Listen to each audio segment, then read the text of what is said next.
Hi friends, welcome to cook with Gowri channel. இன்றைக்கி நம்ம இந்த இட்லிக்கு நல்ல சூப்பரான காம்பினேஷனான வடகரி இதுதான் எப்படி செய்கிறதுன்றத இந்த வீடியோவில் நம்ம பார்க்க போகிறோம். இந்த வடகரி இட்லி, தோசை, பூரி, சப்பாத்திக்கு கூட நல்லா இருக்கும்.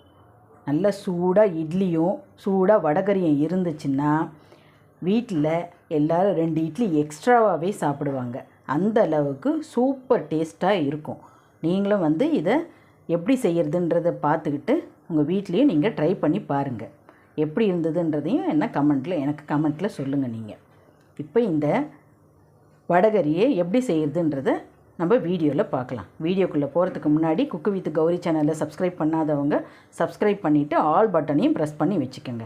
அப்போ தான் நான் போடுற அடுத்தடுத்த வீடியோலாம் உங்களுக்கு நோட்டிஃபிகேஷனாக சேரும்.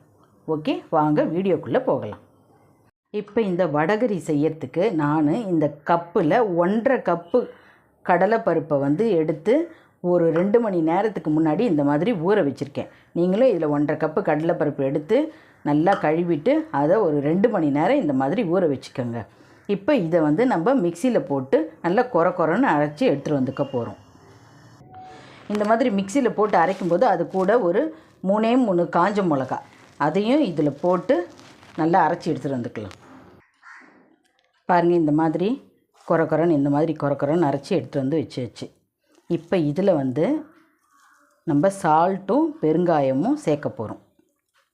இப்போ இதுக்கு நான் ஒரு 3/4 ஸ்பூன் அளவுக்கு சால்ட்டு சேர்க்குறேன். அதுக்கப்புறமா ஒரு 1/2 ஸ்பூன் அளவுக்கு பெருங்காயத்தூள். நம்ம இது கடலைப்பருப்புன்றதுனால பெருங்காயத்தூள் கண்டிப்பாக ஆட் பண்ணணும். இப்போ இது எல்லாத்தையும் நல்லா மிக்ஸ் பண்ணி வச்சுக்கலாம். இந்த மாதிரி நல்லா அந்த உப்பு நல்லா இதோடு சேரணும். உப்பும் பெருங்காயமும் அந்த அளவுக்கு நல்லா இதை மிக்ஸ் பண்ணிக்கணும்.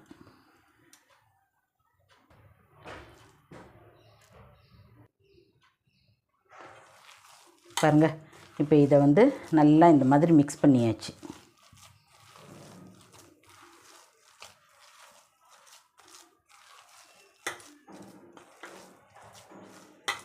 இப்போ இது ஒரு ஓரமாக அப்படியே இருக்கட்டும். அதுக்கப்புறமா இதுக்கு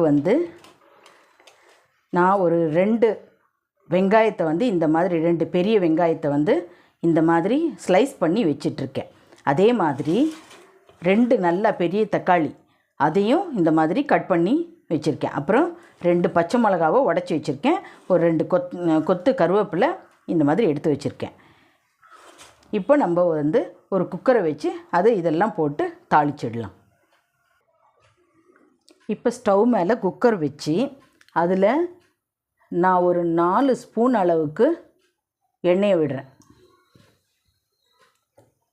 4 ஸ்பூன் எண்ணெய் விட்டுட்டு அது கொஞ்சம் காஞ்சி வரும்போது நான் பாருங்கள் இந்த மாதிரி ஒரே ஒரு இலை, ஒரு 2 பட்டை, ஒரு 1/2 ஸ்பூன் சோம்பு, ஒரு 1/4 ஸ்பூன் சீரகம், ஒரு 3-4 கிராம்பு இது எல்லாமே எடுத்து வச்சுருக்கேன். இப்போ இது எல்லாமே நான் தாளிக்கிறதுக்கு அப்படியே போட்டுக்கிறேன்.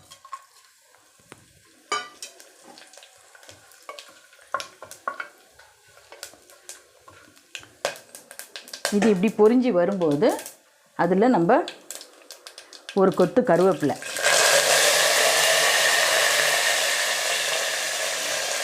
போட்டுட்டு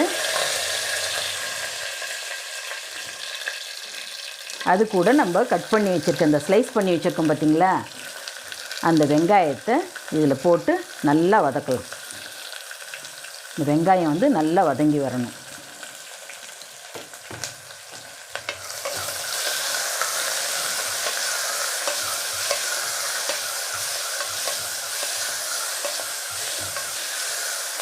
இந்த வெங்காயம் வதங்கும் போதே நம்ம உடச்சி வச்சுருக்கோம் இல்லைங்களா 2 பச்சை மிளகா, அந்த 2 பச்சை மிளகாவையும் இதோட ஆட் பண்ணிக்கலாம். இப்போ இது எல்லாம் நல்லா வதங்கி வரட்டும்.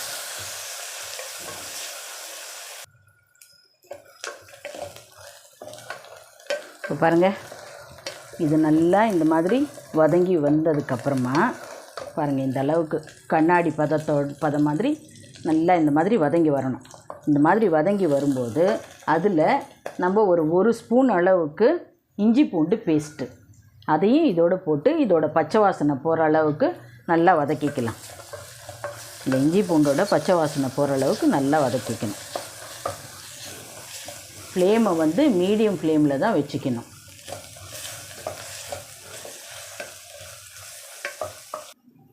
இப்போ பாருங்கள், நல்லா இஞ்சி பூண்டு பேஸ்ட்டோட பச்சை வாசனைலாம் போய் நல்லா வதங்கி வந்துருச்சு. இப்போ இந்த ஸ்டேஜில் நம்ம கட் பண்ணி வச்சுருக்க தக்காளியை இதோட ஆட் பண்ணிக்கலாம்.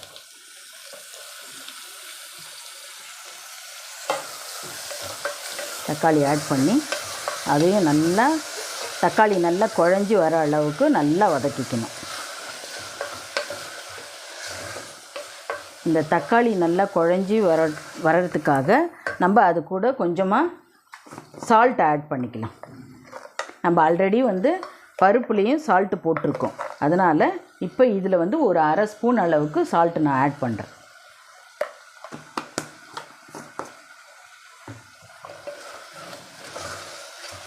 இப்போ இது வந்து நல்லா வதங்கட்டும். இப்போ வதங்கி வர நேரத்தில் நம்ம இந்த பருப்பை வந்து ரெடி பண்ணலாம் வடகரிக்கு. இப்போ இந்த குக்கரை வந்து நம்ம இன்னொரு ஸ்டவ்வில் மாற்றிட்டு பருப்பை ரெடி பண்ணுறதுக்கு பார்க்கலாம். இப்போ இந்த பருப்பு நம்ம அரைச்சி வச்சுருக்கோம் பார்த்திங்களா, இந்த பருப்பை வந்து நம்ம இந்த மாதிரி ஒரு தோசைக்கல் வச்சு அதில் நம்ம அடை மாதிரி தட்ட போகிறோம். இப்போ இந்த தோசைக்கல் காஞ்செடுத்து இதில் இந்த மாதிரி எண்ணெயை தடவி விட்டுக்கலாம். இந்த மாதிரி நல்லா எண்ணெயை தடவி விட்டுட்டு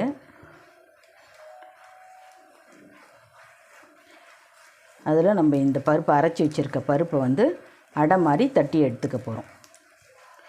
வடகரி பண்ணுறதுக்கு இன்னொரு வழியும் இருக்குது. நம்ம இட்லி தட்டில் இட்லி தட்டில் வந்து இதை எடுத்து அப்படியே வேக வச்சு அதை கட் பண்ணி கூட போடலாம். அது ஒரு வழி. இப்போ இந்த மாதிரி செய்கிறதும் இதுவும் நல்லா தான் இருக்கும். இந்த மாதிரி ட்ரை பண்ணி பாருங்கள், இதுவும் நல்லாயிருக்கும்.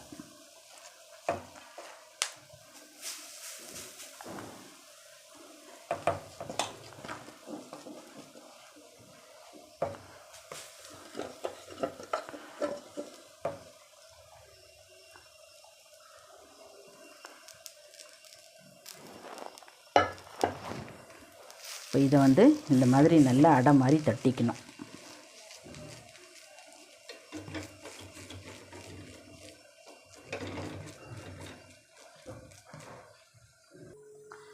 இந்த மாதிரி அடை மாதிரி தட்டி இதை வந்து மீடியம் ஃப்ளேம்லேயே வந்து நம்ம வேக வைக்கணும். அப்போ தான் வந்து இந்த பருப்பு வேகும். அதனால் அதை அப்படியே வந்து இந்த மாதிரி தட்டு போட்டு மூடி வச்சுக்கலாம். இது நல்லா வெந்து வரட்டும். இப்போ வந்து நம்ம வெங்காயம் தக்காளிலாம் எந்த அளவுக்கு வதங்கி இருக்குதுன்றதை பார்க்கலாம். இப்போ பாருங்கள், நம்ம போட்ட வெங்காயம் தக்காளி எல்லாம் நல்லா குழஞ்சி வதங்கி வந்துருச்சு பாருங்கள். இந்த அளவுக்கு நல்லா குழஞ்சி வதங்கி வரணும். இப்போ இதில் வந்து நம்ம தேவையான மசாலாலாம் ஆட் பண்ணிக்கலாம். அதுக்கு நான் குழம்பு மிளகா பொடி தான் வந்து நான் யூஸ் பண்ண போகிறேன். ஒரு 2 ஸ்பூன் அளவுக்கு குழம்பு மிளகாத்தூள், அதுக்கப்புறமா ஒரு அரை ஸ்பூன் அளவுக்கு மஞ்சப்பொடி, அதுக்கப்புறம் ஒரு அரை ஸ்பூன் அளவுக்கு நம்ம கரம் மசாலா போட்டுக்கலாம்.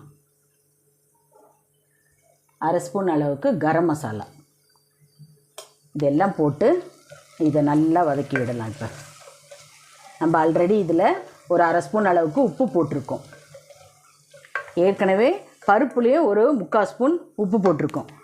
ஸோ இதில் இந்த குழம்புக்கு தேவையான இன்னும் ஒரு அரை ஸ்பூன் அளவுக்கு உப்பு இதில் ஆட் பண்ணலாம். இப்போ இதெல்லாம் நல்லா சேர்ந்து வதங்கி வரட்டும்.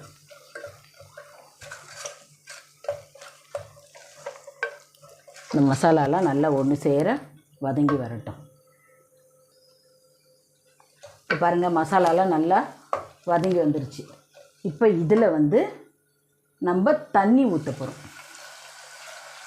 இதை வந்து நம்ம கொஞ்சம் நல்லா தண்ணியாக தான் கலந்துக்கணும். ஏன்னா நம்ம அதுக்கப்புறமா பருப்பு அந்த ரெடி பண்ணிகிட்டு இருக்கோம் பார்த்திங்களா, அந்த பருப்பை வந்து இதில் ஆட் பண்ண போகிறோம். ஸோ பருப்பு போட்டதுக்கப்புறமா நம்மளுக்கு வடகறி நல்லா திக்காயிடும். அதனால் நம்ம எந்த அளவுக்கு தண்ணி ஊற்றி இதை தாளிச்சிக்கிறோமோ அந்த அளவுக்கு தண்ணி ஊற்றிக்கணும். நல்ல தண்ணியாக தான் இது தாளிக்கணும். நான் வந்து இதில் ஒரு சொம்பு தண்ணி இதில் ஊற்றியிருக்கேன். இது நல்லா கொதித்து வரட்டும். இப்போ இது கொதிக்கிற நேரத்தில் நம்மளுடைய பருப்பும் ரெடி ஆகிடுச்சு. நம்ம அதை நல்லா எடுத்து ஆற வச்சு உதுத்து வச்சுக்கலாம். இப்போ இது நல்லா கொதித்து வரட்டும்.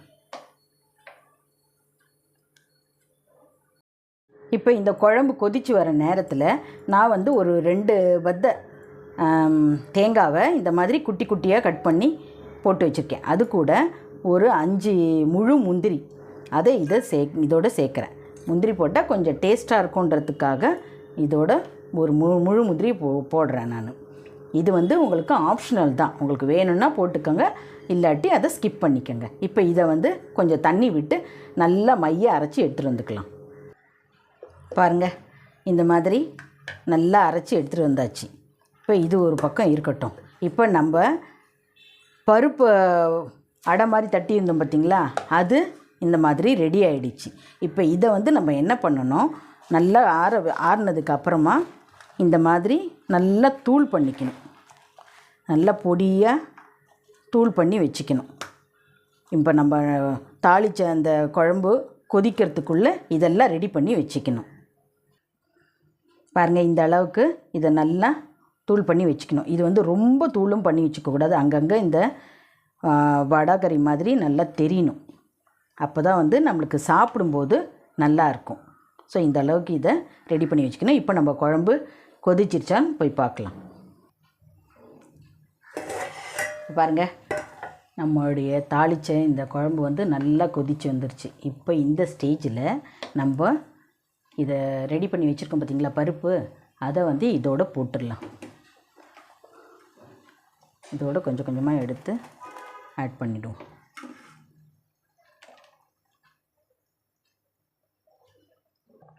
பாருங்கள், நம்ம எடுத்து வச்சுருந்த பருப்பெல்லாம் வந்து இதில் போட்டாச்சு. இப்போது இது லைட்டாக கொதிச்சுட்டு வருது பாருங்கள். இப்போ இந்த ஸ்டேஜில் நம்ம அரைச்சி வச்சுருக்கோம் பார்த்திங்களா தேங்காய், அந்த தேங்காவை இதில் ஆட் பண்ணிவிடுவோம். இதை ஆட் பண்ணி இதில் இந்த மிக்ஸி ஜாரில் கொஞ்சம் தண்ணியை கழுவி இதில் ஊற்றிக்கலாம்.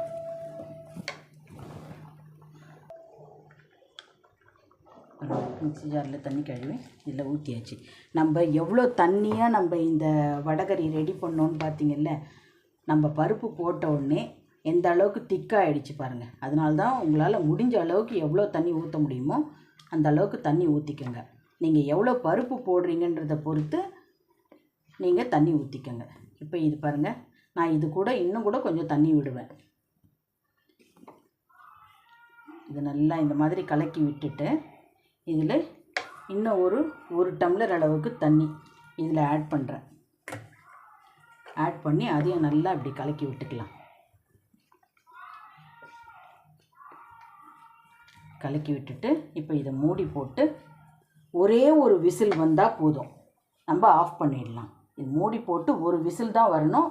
அந்த ஒரு விசில் வந்ததுக்கப்புறமா நம்ம ஆஃப் பண்ணிடலாம். பாருங்கள், மூடி போட்டு வச்சுருக்கேன், விசிலும் போட்டாச்சு. நம்மளுக்கு ஒரு விசில் வந்தால் போதும். இந்த ஒரு விசில் வந்த உடனே குக்கரை ஆஃப் பண்ண வேண்டியது தான். இப்போ பாருங்கள், ஒரு விசில் வந்து சவுண்டு நல்லா அடங்கிருச்சு. இப்போ இதை நம்ம ஓப்பன் பண்ணி பார்க்கலாம். வாவ், சூப்பராக ரெடி ஆகிடுச்சு பாருங்கள். இப்போ இதில் ஒரு கொத்து இந்த கொஞ்சமாக ஒரு கைப்பிடி அளவுக்கு கொத்தமல்லி, அதை நல்லா பொடியாக இந்த மாதிரி கட் பண்ணி வச்சுருக்கேன். அதை இது மேலே நல்லா தூவிட்டு அது நல்லா இப்படி கலந்து விட்டுக்கலாம். உங்களுக்கு வடகறி இந்த அளவுக்கு இருந்தால் ஓகேன்னா இந்த அளவுக்கு அப்படியே விட்டுருங்க. இல்லை இன்னும் கொஞ்சம் தண்ணியாக வேணும்னு நினச்சிங்கன்னா வெறும் நார்மல் வாட்டரை ஊற்றாதீங்க, கொஞ்சம் சுடு தண்ணியை இதோட ஆட் பண்ணிக்கங்க. அப்போ நம்ம எடுத்து சாப்பிட்றதுக்கு இன்னும் கொஞ்சம் நல்லாயிருக்கும். அவ்வளோதான், இந்த அளவுக்கு நல்லா கலக்கி விட்டுற வேண்டியது தான். இப்போ இதை வந்து ஒரு பாத்திரத்தில் ட்ரான்ஸ்ஃபர் பண்ணிக்கலாம். பாருங்கள், நான் இதை வந்து ஒரு பாத்திரத்தில் ட்ரான்ஸ்ஃபர் பண்ணி வச்சுட்டேன். இந்த வடகறி வந்து சுட சுட இட்லி, தோசை, இதுக்கெல்லாம் வந்து நல்ல காம்பினேஷன் இது. அதனால் நீங்களும் வந்து இதே அளவோட, இல்லை உங்களுக்கு எந்த அளவுக்கு உங்களுக்கு பருப்பு போட்டால் உங்கள் வீட்டில் எவ்வளோ பேர் இருக்காங்களோ, இப்போ நான் பண்ணியிருக்கிறது வந்து ஒரு 5-6 பேர் நல்லா தாராளமாக சாப்பிட்லாம் இதை. இந்த வீடியோ வந்து உங்களுக்கு பிடிச்சிருந்துச்சுன்னா லைக் பண்ணுங்கள், ஷேர் பண்ணுங்கள். அப்படியே குக்கு வித் கௌரி சேனலையும் மறக்காமல் சப்ஸ்கிரைப் பண்ணி வச்சுக்கோங்க. அப்படியே ஆல் பட்டனையும் ப்ரெஸ் பண்ணி வச்சுக்கோங்க.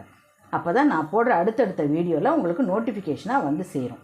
நீங்கள் நிறைய பேர் பார்க்குறீங்கன்றது தெரியுது. அப்படியே எனக்கு சப்ஸ்கிரைப் பண்ணிட்டீங்களா எனக்கும் ஒரு சப்போர்ட்டாக இருக்கும். அதனால் சப்ஸ்கிரைப் பண்ணிவிட்டு வீடியோ பாருங்கள். இந்த வடகரி வந்து எல்லாத்துக்குமே சூட்டபுளாக இருக்கும். எல்லா டிஃபன் ஐட்டத்துக்கும் சூட்டபுளாக இருக்கும். நீங்கள் உங்கள் வீட்டில் செஞ்சு சாப்பிட்டு பார்த்துட்டு எப்படி இருந்ததுன்றதை எனக்கு கமெண்ட்டில் சொல்லுங்கள். ஓகே, நம்ம அடுத்த வீடியோவில் பார்க்கலாம். பை.